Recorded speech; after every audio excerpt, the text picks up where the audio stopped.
Quando o sol se afundar no lago e as estrelas negras surgirem, o devorador em seu manto amarelo despertará. Ele é o inominável que persegue as almas curiosas. Em um vilarejo à beira do lago, surge um mensageiro vestindo um manto amarelo que anunciava uma calamidade. O mensageiro misterioso tinha um nome que ninguém poderia pronunciar, mas ficou conhecido como Death Faster, ou o Banqueteiro. Depois de sua profecia, ele nunca mais foi visto, embora moradores o procurassem para saber mais quem ele era e o que mais ele tinha para revelar. No vilarejo existia a seguinte lenda: todo anoitecer, a criatura irá se erguer nas profundezas do mar. Os moradores sabem que o Banqueteiro é apenas a forma que uma entidade muito maior escolheu se apresentar. Se trata de um deus cuja verdadeira aparência é de um polvo gigantesco com enormes tentáculos, mas que assumiu uma forma que fosse compreensível para os seres humanos, se apresentando como um homem para revelar a sua mensagem. Este ser possui uma sede por conhecimento e é atraído pelos mais corajosos, aqueles que possuem almas curiosas. O vilarejo inteiro cultuava o deus do lago. Ofereciam sacrifícios e adoração em troca de proteção. Seus pedidos eram escritos em um grande livro, mas não se sabe quem o escrevia. A traição e o esquecimento era algo que o deixava furioso. Como forma de punição, ele enviava chuvas, furacões e tempestades devastadoras que varriam as plantações, deixando todos os habitantes em escassez ou sem sustento absolutamente nenhum. Isso veio acontecer uma vez. No entanto, os moradores conseguiram se reerguer e tornaram-se devotos novamente. Foi então que uma criança chamada Grace atravessou o rio e chegou até a costa. Ela foi adotada e depois de sua chegada, tudo começou a melhorar. Eles passaram a acreditar que Grace estava por trás deste milagre e a agradeciam. Grace passou a ser adorada como uma deusa, e então o verdadeiro Deus foi esquecido novamente. Por este motivo, ele volta ainda mais furioso e os castiga de maneira mais severa do que a primeira, deixando a vida naquele lugar insustentável. Em busca de perdão, Grace é oferecida como sacrifício. No entanto, o sacrifício é negado. Ela é jogada ao lago para se afogar, mas é ressuscitada pela criatura com o propósito de cravar seu arpão no coração dos traidores. Todos os habitantes do vilarejo definharam, fugiram ou foram mortos, e o lugar se tornou abandonado.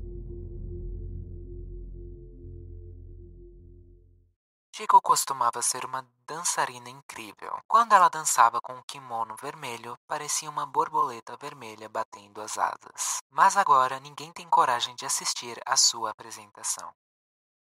Michiko foi uma geisha extremamente famosa de Yoshiwara, que é um distrito de prostituição do Japão. Ela morava em uma pequena cidade que apelidou de Cidade Sempre Adormecida, porque ali era um lugar extremamente calmo e silencioso, quase como se o tempo todo estivessem dormindo. Ela se apresentava ao público dançando em um kimono vermelho, fazendo movimentos leves e lentos, acompanhado com um belo som de shamisen. Em um dia, ela conheceu um rapaz estrangeiro chamado Miles. Miles se interessou por Michiko assim que a viu, e logo eles realizaram uma cerimônia e em seguida partiram para a cidade onde ele morava. A família de Miles não apoiava o relacionamento, sendo o sogro de Michiko o mais vocal sobre sua desaprovação, fazendo chantagens e dizendo que jamais permitiria que este tipo de mulher se casasse com um de seus filhos. Miles não estava instantaneamente convencido.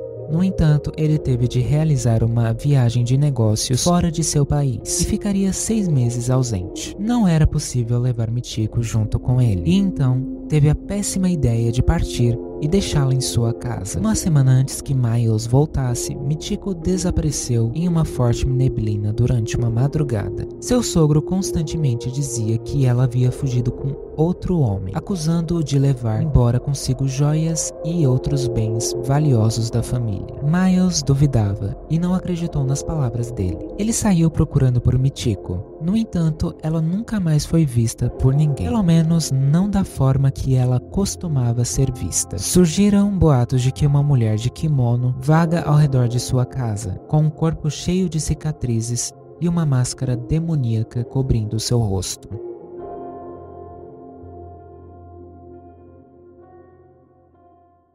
As cortinas nunca se fecharão para artistas excelentes. A mais recente apresentação da senhorita Violeta Aranha Maravilha está agora em cartaz. É claro, desaconselhamos fortemente assisti-la de perto.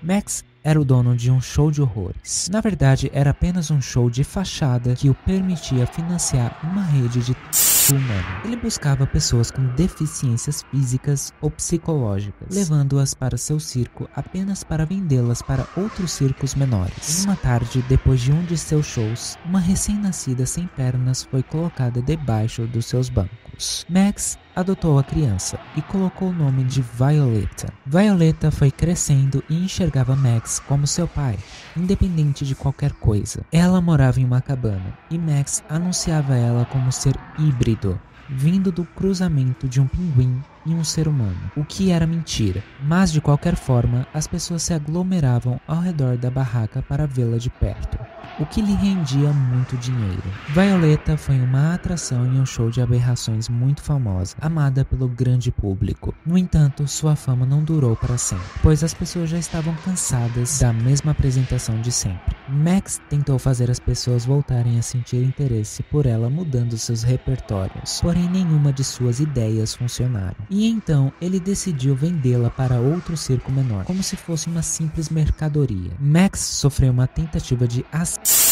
por um de seus artistas que já não aguentava mais as suas humilhações, sendo com uma agulha de costura. Vale a pena lembrar que as agulhas de costura da época eram muito grandes. Só que infelizmente, Max sobreviveu à tentativa e jurou que iria se vingar. Porém, o episódio envolveu uma investigação da polícia e seus crimes de humano vieram à tona. Então, Violeta foi levada embora numa jaula de circo como se fosse um bicho. Ela teve que se apresentar em circos pequenos para ter o mínimo. Foi quando uma mecânica ajudou a instalar próteses de ferro em seu corpo, algo que lhe fazia parecer com uma aranha humana. Ela tinha 6 pernas mecânicas e seus 2 braços, e conseguia se locomover como uma aranha de verdade. Isso inspirou seu novo espetáculo. Porém, seu chefe descobriu tudo e não queria que Violeta se apresentasse, mas ela persistiu. E então, ela recebeu o estranho convite para uma peça em um grande circo. Nesse momento, Violeta fugiu para realizar o seu show de boas-vindas na Oletos Manor. Por questões de segurança, o público não deve assistir muito de perto.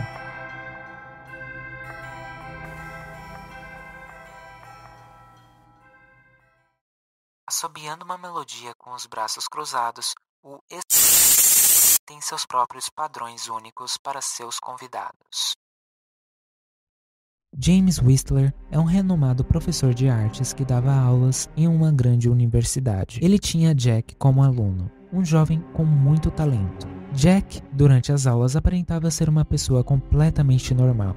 Era visto como alguém gentil e educado. Ele se dedicava inteiramente à arte e pintava quadros impressionantes como ninguém. No entanto, ele tinha uma outra identidade oculta. À noite, na escuridão dos becos, ele perseguia mulheres desconhecidas e foi responsável pela morte de 5 delas. Crime que ninguém nunca foi capaz de encontrar o verdadeiro culpado, o que o fez permanecer solto sem qualquer punição. James, seu professor, não tinha conhecimento dos crimes que seu aluno cometia, mas mesmo sem saber, ele acabou contribuindo para sua impunidade. Ele era amigo de Baron de Ross, antigo dono da Oletos Manor, que demonstrou interesse em suas pinturas e o convidou à mansão. Por motivos de saúde, James teve que recusar o seu convite, mas recomendou o aluno Jack para vender as suas obras, elogiando seu talento. Ele poderia levar as suas próprias obras de arte, e junto com Baron, ele poderia discutir um pouco sobre a estética da mansão. O aprendiz era incapaz de sustentar compromissos devido à sua dupla personalidade. Os corpos frios e inocentes que ele era obrigado a esconder acabavam o atrasando para qualquer lugar que ele fosse. Ele não podia ter uma vida normal, mas depois de meses de adiação, levou consigo não apenas as pinturas para a mansão,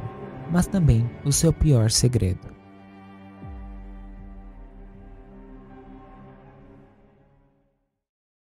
Bane já foi um guarda-caça de bom coração, que era tolerante com os caçadores furtivos. No entanto, sua bondade não foi retribuída. Agora Bane não demonstra nenhuma misericórdia com invasores. Bane Pérez foi um guarda-caça que trabalhava na floresta ao redor de Oletos Manor há 7 anos. Seu local de trabalho era também a sua casa. Bane tinha um alce apelidado de Black Nose, e ele o considerava como seu filho. Seu plano era trabalhar ali até quando fosse possível. Além disso, ele estava pensando em como esconder o seu filho de consideração. No entanto, foi necessário que Bane mantesse distância dos animais, já que os movimentos da manada tornaram-se imprevisíveis, o que poderia ser perigoso para qualquer um que estivesse no meio. Foi então que um grupo de jovens fortemente armados apareceu, e Bane não percebeu que seus bichos corriam perigo a tempo, apenas quando ouviu os primeiros tiros. Eles estavam prontos para ir embora com os animais mortos.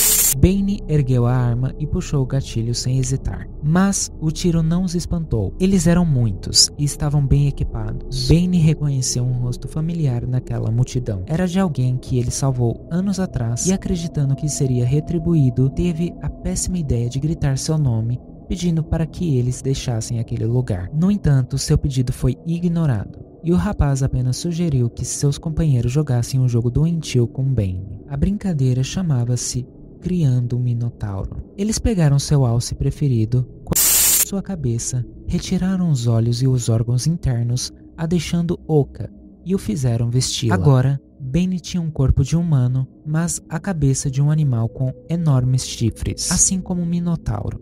Sentindo-se humilhado, com raiva e com remorso. Ferido, ele foi deixado ali, e o grupo de jovens foi embora, pois foram espantados pelo Guard 26 e acreditavam que o guarda-caças não iriam sobreviver àquela noite fria. No entanto, os cães agitados se libertaram de suas jaulas e farejaram até encontrar Bane ainda vivo. Os cães o arrastaram até Oletos Manor, onde foi socorrido pelos moradores da mansão. Aquele episódio o fez enlouquecer.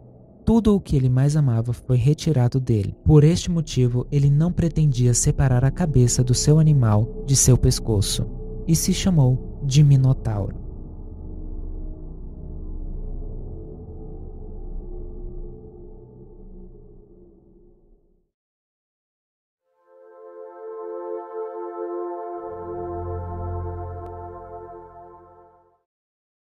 Ressuscitado das cinzas, o que exatamente ele está procurando?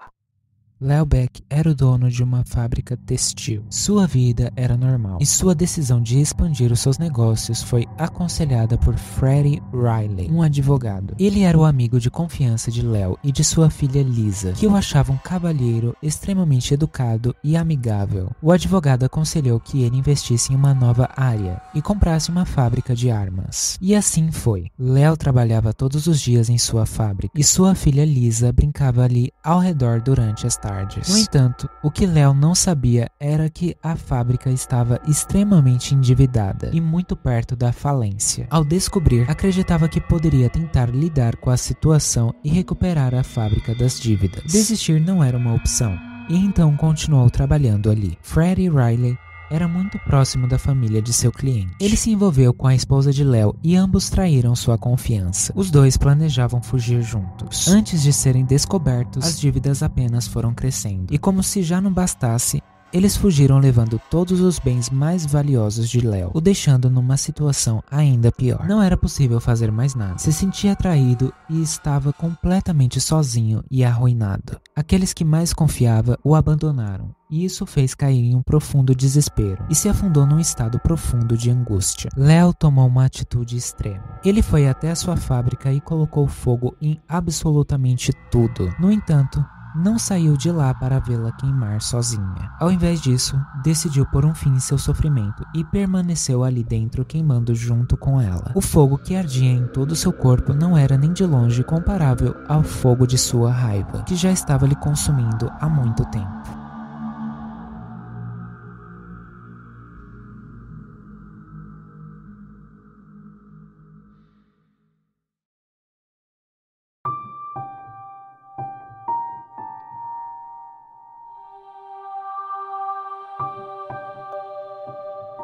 Chegamos ao fim da nossa sequência de vídeos contando a história dos Hunters e de como eles se tornaram monstros. A ideia por trás do título da série vem justamente do fato de que eram os seres humanos completamente normais. Porém, depois de alguma grande injustiça, evento trágico ou até mesmo após enlouquecerem, se tornaram as criaturas que são hoje. Com algumas exceções. Por exemplo, Hester e Hydra. Estes são monstros por natureza. Também, com algumas exceções, a maioria não são essencialmente maus. Pelo contrário, eram pessoas boas no passado, mas tiveram seus corações corrompidos pela crueldade do mundo à sua volta. Isto nos faz refletir se eles são os verdadeiros vilões dessa história. Iremos tentar descobrir isso nas próximas séries que eu pretendo trazer. Irei falar dos sobreviventes, do modo história e até mesmo de alguns personagens não jogáveis. E claro, futuramente novos Hunters serão lançados, e eu estarei aqui para contar a história de cada um deles. Portanto, nunca é um adeus. Pode ser que essa série retorne. Para mim, foi ótimo produzir todo esse conteúdo. Foi mais de 1 hora de vídeos produzidos. E você, o que acha? Por favor, me diga o que você pensa de tudo isso.